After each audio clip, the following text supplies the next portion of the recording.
Bienvenidos y bienvenidas a nuestro podcast, Aló Anehud, un espacio de conversación, información y comunicación directa con nuestras y nuestros asociados. En los próximos minutos, escucharemos un tema de interés para nuestra organización. Ya, querido Manuel, entremos en materia entonces. Preguntas a Manuel Gajardo, asesor económico de Anehud. Manuel, ¿qué valor le asignas al hecho de que Anehud haya impulsado la apertura de las conversaciones congeladas en materia de remuneración, primero con el resto de los gremios y luego con la Suprema? Y seguido a eso, ¿cuál es el estado del arte de esa pretensión? Bueno, la verdad que la importancia es capital, porque en realidad la posibilidad de que las y los funcionarios del Poder Judicial tengan una mejora en su remuneración y sus condiciones de trabajo pasa por entablar una negociación con la contraparte.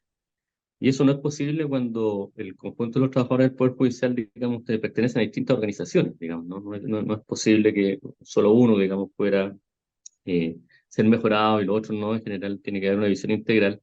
Y eso en consecuencia requería, en primer lugar, coordinar al conjunto de las y los trabajadores, y eso se hizo convocando una mesa. De hecho, esta mesa funcionaba en la propia sede de la ANEJUT, digamos, lo que denota el liderazgo, el reconocimiento que es la organización más grande, digamos, de este espacio, ¿no?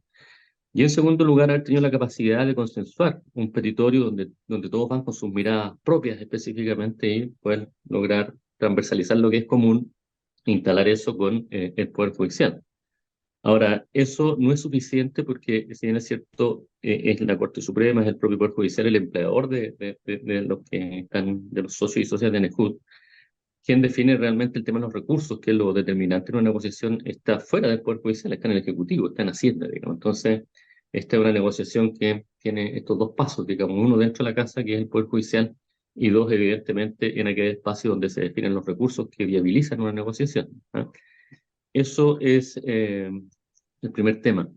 El estado de arte en que nos encontramos hoy día, yo creo que gracias también a lo que ha desplegado la propia ANEJUT, digamos, y en buena medida la mesa de coordinación, se ha logrado finalmente aperturar el espacio de participación en el que está sentado la gente de Hacienda, encabezado por la subdirectora de Racionalización Pública. Hay que recordar que si no hay la venia de Hacienda, no hay un peso para las negociaciones. De ahí la importancia de estar protagonizando estos espacios, porque en realidad que lo hagan los jueces de la Corte Suprema es muy importante, pero ellos no tienen la capacidad de desplegar una movilización, digamos, cuando se entrampan las negociaciones, que es lo que normalmente ocurre cuando hay temas de recursos y tanto más cuando hay problemas en las arcas fiscales, se trae una reforma tributaria que es lo que le lleva recursos al erario fiscal, digamos, ¿no? Entonces, estamos en ese momento, en un momento donde tenemos la participación, pero la participación no asegura el éxito, ¿no?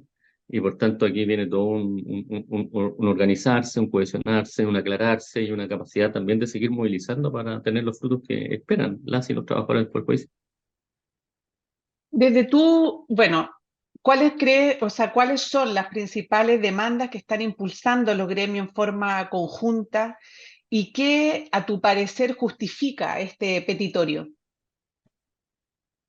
Bueno, hay varios temas, digamos, hay un primer tema que no le pega mucho a la NESTUD porque es un tema que le pega más a la gente de rentas altas y que tiene que ver con sucesivos reajustes diferenciados que se han establecido en los reajustes del sector público que aplican para todo el mundo, digamos, prácticamente 1 millón de trabajadores anualmente, y el gobierno, a efectos de ahorrarse recursos económicos, ha establecido los reajustes cercanos al IPC hasta cierto corte de renta. Y eso ha hecho, por ejemplo, en el reajuste anterior, que aquellos que tienen rentas más altas, digamos, tengan una fracción de lo que ha sido el alza del costo de la vida.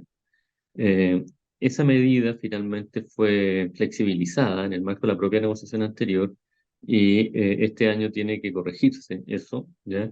Y ahí se abre un espacio respecto de cómo se va a hacer eso, digamos, y aquellos reajustes anteriores que fueron del orden de una fracción han generado problemas de inversión en las escalas de remuneraciones, ¿no?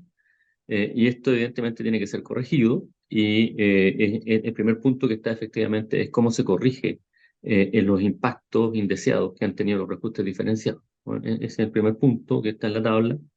Insisto, no es un punto que a nosotros nos pegue directamente, pero todos los puntos al final nos terminan pegando porque los recursos son de un mismo fondo. Y por tanto, ANEJUT tiene que estar atento respecto a ese tipo de discusiones. Y además, en la discusión específica de los puntos se van adquiriendo compromisos que a veces trascienden al punto y llegan a otros puntos que sí no son de nuestro primer interés, ¿no?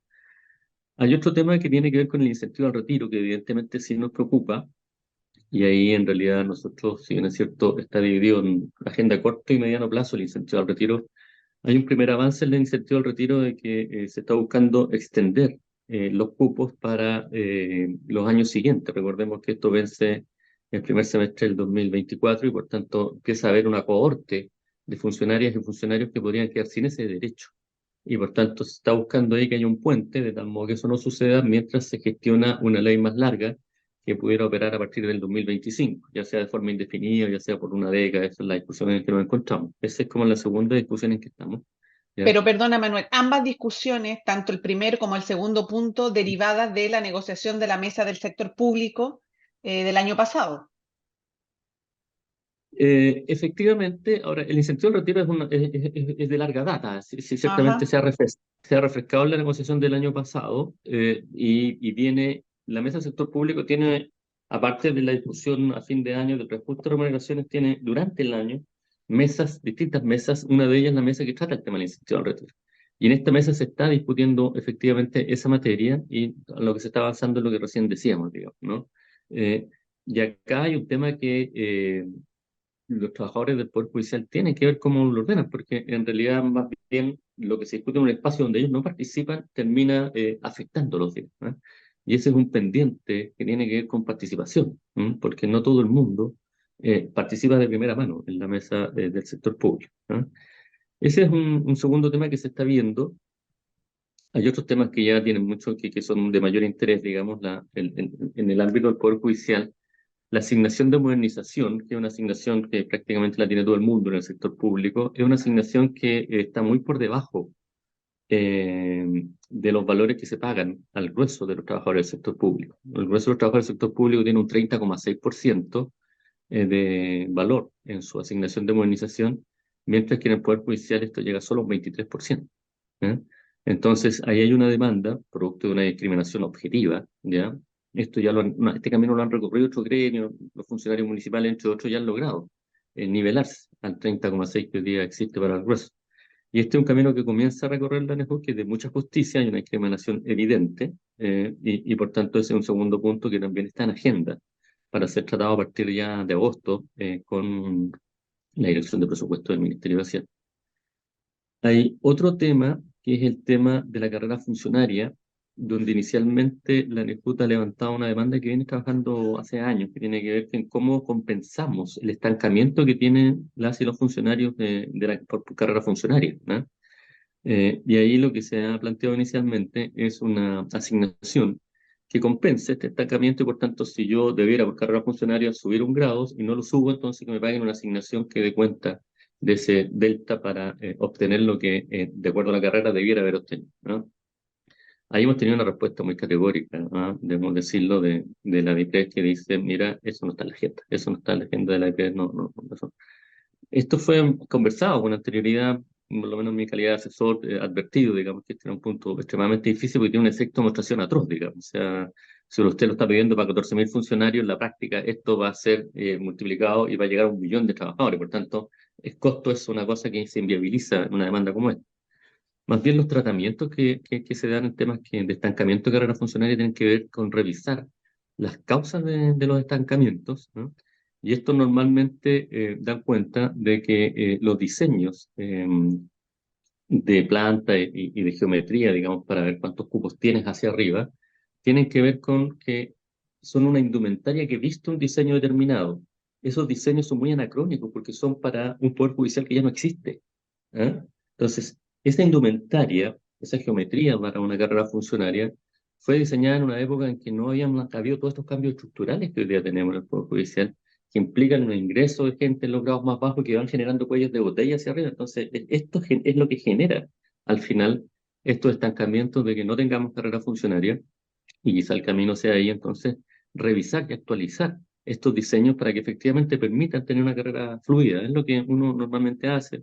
Yo actualmente estoy viendo materias de ese tipo en el servicio de impuestos internos, digamos, que normalmente vamos actualizando para que efectivamente la carrera no se estanque, ¿eh? Y por tanto, si la asignación ya ha tenido un no muy rotundo, uno entonces deberá quizá mirar el tema más estructural y dado que han habido cambios tan radicales en el Poder Judicial, que la ley orgánica entonces se acompase respecto a estos cambios para que efectivamente podamos tener una carrera más fluida, ¿no? Ese es otro punto. Hay otros temas que tienen que ver con algunos problemas de grados específicos que no le pega a la ANEJUT, pero que levantan otros gremios y que se ha hecho parte de la discusión. Y hay otro tema que ha colocado el Poder Judicial, ya más incluso protagonizado por los jueces, pero que es muy sentido por todo. Yo creo que tiene que ver con las dotaciones, ¿ah? Es un tema que también está en la agenda y que ciertamente a nosotros nos preocupa bastante. Y también está en lo que es esta agenda que tiene un calendario que ya hemos explicado. Ese calendario hoy día está partiendo por el tema de los reajustes diferenciados, sigue con incentivo al retiro. Después se meten los temas más nuestros, digamos, de carrera, de asignación de bonificación, y al final debiera ver el tema de dotación, aunque la respuesta de Hacienda respecto a dotación ha sido que eso hay que verlo en los presupuestos, ¿ah? ¿Y qué quiere decir eso? Eso quiere decir que cuando usted está elaborando su presupuesto del Poder Judicial, que esto normalmente es durante el primer semestre, el segundo trimestre de cada año, usted ahí debiera levantar ese problema y desde ahí discutir entonces que en las partidas que están en el subtítulo 21, que tienen que ver con el pago de las dotaciones, digamos, usted tiene que lograr aumentar la dotación porque esa, nos ha dicho Hacienda, es materia propia del presupuesto. Por tanto, ahí hay un desafío del Poder Judicial respecto a este tema. Manuel, escuchándote, claro, me queda bastante claro lo que tú señalas.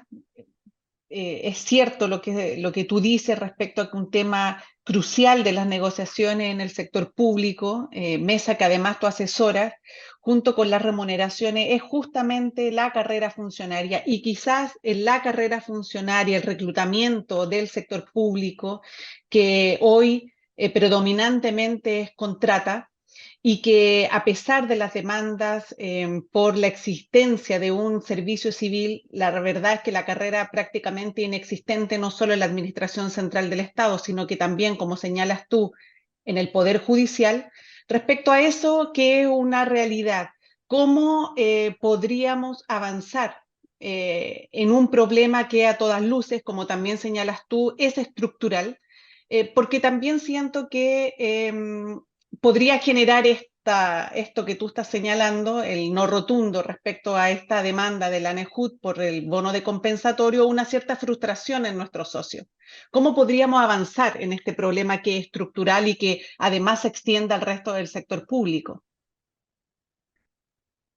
Bueno, yo creo que ahí las fases de la NEJUT tienen que comprender la dificultad de una asignación compensatoria para un grupo reducido, porque evidentemente esto implicaría que todos los servicios pedirían la misma asignación compensatoria, ¿no? Ujú. Entonces ya no sería una demanda que se inscribiría en un universo, no sé, de 15.000 personas, sino que de 1 millón, como yo decía. Y eso es inviable, porque ¿cómo evitamos el efecto de demostración de que, porque como bien tú dices, la carrera funcionaria se ha estancado en todos los espacios, y por tanto había legitimidad para que todos lo pidieran, ¿eh? Y es un argumento real, y eso, al punto de vista de los costos, no es una cosa menor, ¿ah?